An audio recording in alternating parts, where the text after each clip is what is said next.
Hi, everyone, and welcome back to another chart of the week. I'm Lisa Miller. Well, the election is behind us. We're kind of right in the middle of the holiday season, but what's in front of us is the inauguration and the new administration taking over. So I wanted to understand how are consumers feeling about that as we move into January. So let's take a look at this chart behind us.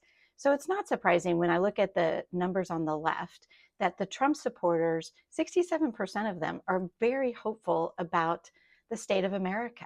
But let's look at that gap. That number is 33 points higher than the Harris supporters. Again, maybe that's not surprising, but it's something to acknowledge as we move into January.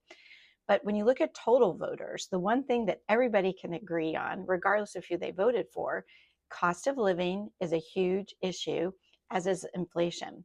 So we can all agree on what the issues are. But the other thing I wanted to show you is kind of how the Harris supporters are feeling right now.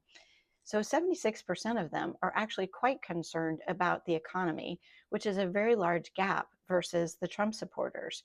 And then the other thing is the concern or the fear around rising violence coming out of the election, especially as we move into January.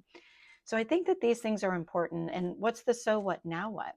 As I've talked about for quite a while now, is that when consumers are anxious and fearful, they're just going to be less likely to engage in the economy and get out there and spend their money.